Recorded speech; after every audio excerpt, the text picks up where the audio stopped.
This is Blake Temez with the Blake Temez podcast, where I speak as a Catholic layman to Catholic laymen about missional living, wisdom cultivation, and legacy building in service of Christ and his bride, the Church. Thanks for being here.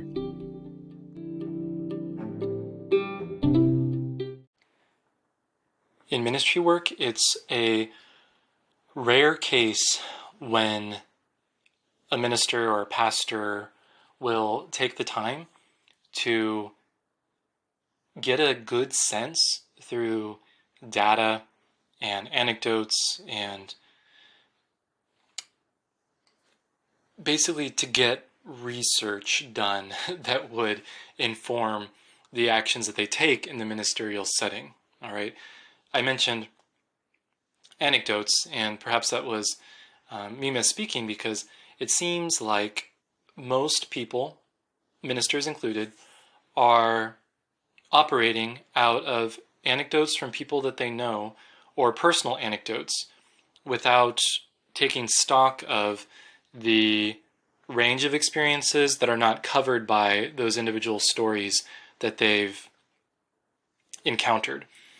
And of course, those anecdotes are useful, very valuable, especially when it comes to ministry with those who are sharing those stories, right? If you're mentoring someone, or you're welcoming somebody to the church, or you're trying to help someone learn how they can best minister, how they can best use their gifts, then you're going to depend highly on their personal subjective experience.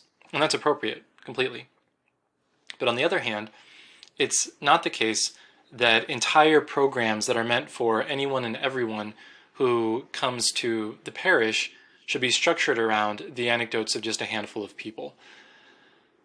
And that's something that I've learned, something that can cause the ministry planning experience to become more complex, but perhaps just at the beginning. The fruits that come from taking into account verifiable data, a wider range of anecdotes, pays off in the long term.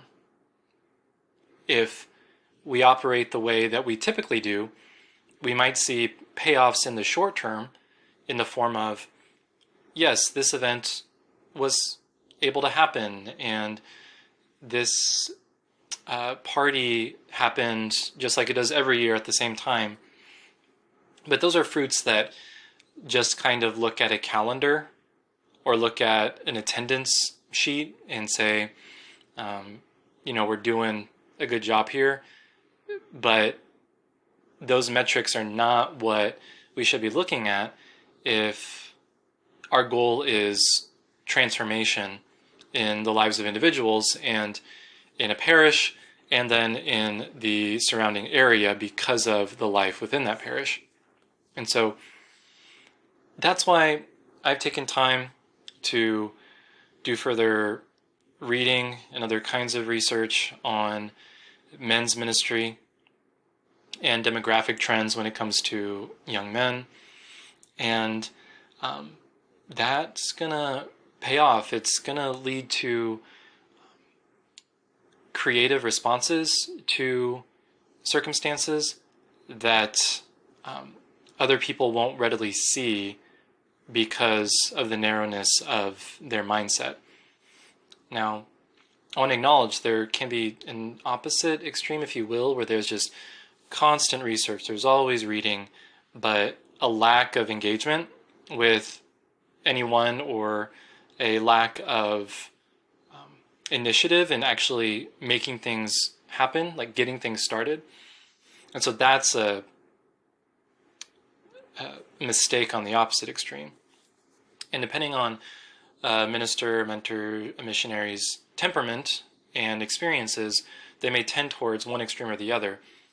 So I'm primarily speaking into this extreme on the one end of just repeating things as they have always been, because there's no pause for an evaluation of fruits and for a gathering of data that can inform new approaches and enable a community to pivot and to try something different that could yield greater fruits if it's implemented.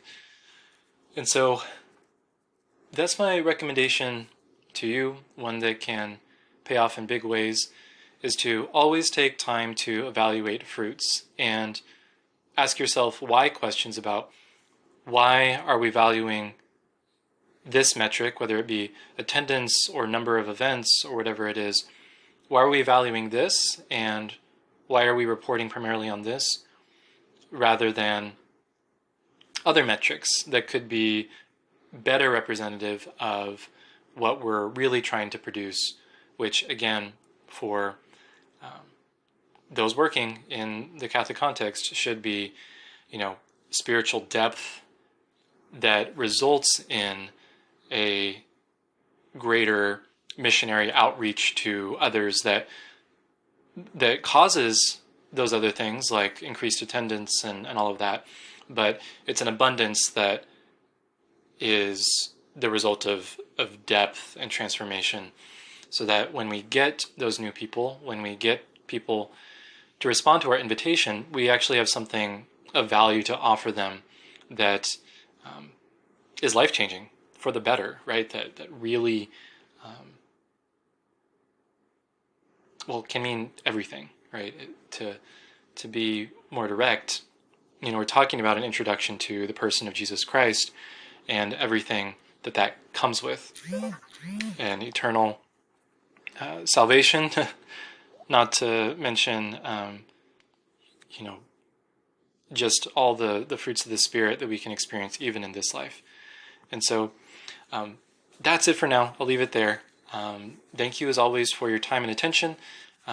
Do that self-evaluation of, am I erring on the side of too much research, erring on the side of just following the status quo, and adjust from there. God bless you and all your efforts. Peace.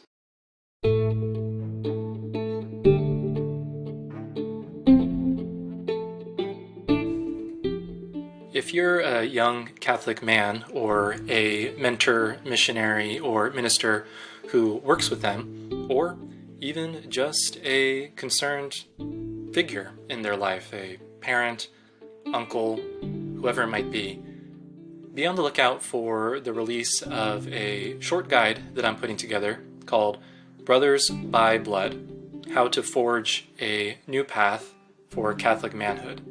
In it, I'll expand on some of the topics in this podcast and give you some points of reflection to see about how you can be a part of a movement that empowers men and brings them to their full potential for their sake, and also for the benefit of the church, and by extension, the benefit of all society.